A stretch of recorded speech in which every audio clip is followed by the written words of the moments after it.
Praise the Lord. பிரியமானவர்களே, உங்கள் யாவருக்கும் இயேசுவின் நாமத்தில் அன்பின் வாழ்த்துக்கள். இன்று சங்கீதம் 56:3 பக்தன் என்ன சொல்கிறான் தெரியுமா? நான் பயப்படுகிற நாளில் உம்மை நம்புவேன், தேவனை நம்பியிருக்கிறேன், ஆகையால் நான் பயப்படேன்.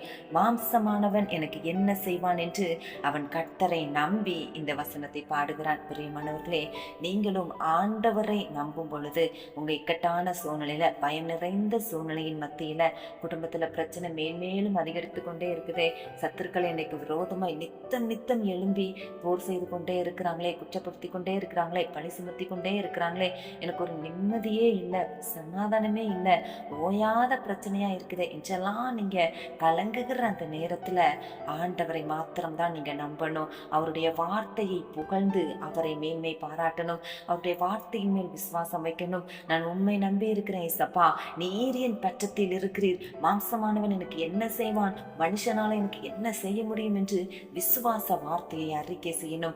ஆண்டவர் நிச்சயம் உங்கள் பட்சத்துல இருந்து உங்களுக்கு துணை செய்வார், உங்களுக்கு அடைக்கலமா இருப்பார். எப்போதுமே தேவ பிள்ளைங்க ஒரு காரியத்தை நினைவுல வச்சுக்கிடணும். எந்த ஒரு பிரச்சனையோ, உபத்திரவமோ, போராட்டமோ, ஒடுக்குதலோ அல்லது நமக்கு விரோதமாய் போர் செய்தவர்கள் எழும்புகிறாங்களோ, அது எல்லாமே ஆண்டவர் அனுமதிக்கும் பொழுது ஆண்டவரை தாண்டி தான் நமக்கு நேரிடும். ஆனாலும் ஆண்டவர் நம்மை கைவிட மாட்டார்.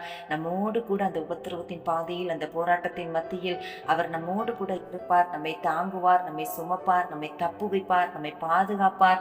நம் மூலம் அந்த உபத்திரவத்தின் நிமித்தம் அநேக காரியங்களை தேவன் கற்றுக் கொடுத்து அதன் மூலம் தேவ நாம மகிமைப்படும்படி ஆண்டவர் இந்த காரியங்களை அனுமதிக்கிறார். ஆனாலும் தேவன் உங்கள் பட்சத்தில் இருந்து உங்களுக்காக யாவையும் செய்து முடிப்பார். நீங்க பயப்படுகிற நாள்ல கர்த்தரை நம்பணும், கர்த்தரை உயர்த்தணும், கர்த்தரை சார்ந்திருக்கணும். கர்த்தரை நம்பி விற்கப்பட்டு போகாதிருந்தார்கள். அவரை நம்புகிற நீங்கள் ஒரு நாளும் விற்கப்பட்டு போக மாட்டீங்க, தலை குனிஞ்சு போக மாட்டீங்க. ஆண்டவர் விட மாட்டார், காப்பாற்றுவார். இன்றைக்கு சொல்றீங்களா, ஏசப்பா இன்றைக்கு யார் யாரெல்லாம் பயம் நிறைந்த சூழ்நிலையில நான் உண்மை நம்புறேன், எனக்கு விரோதமாய் போர் செய்கிறவங்க நித்தம் பெருகி கொண்டே இருக்கிறாங்களே என்று சொல்லி பயத்தோடு இருக்கிறவர்கள் மத்தியில உடைய பிரசனம் இறங்கட்டும், அந்த சூழ்நிலைகள் மாறட்டும். இயேசுவின் நாமத்தில் உடைய பிள்ளைகள் பட்சத்தில் நீர் நின்று உடைய பிள்ளைகளுக்காக நீர் யுத்தம் பண்ணி, நீர் வழக்காடி உடைய பிள்ளைகளுடைய குடும்ப வாழ்க்கையில ஜெயத்தை கட்டளையிடுங்க, ஒரு மாற்றத்தை காண பண்ணுங்க. ஒவ்வொரு நாளும் தேவ பிரசனத்தில் மகிழ்ந்து வாழ கிருபை தாரும். இயேசுவின் நாமத்தில் ஜெபிக்கிறோம் பிதாவே.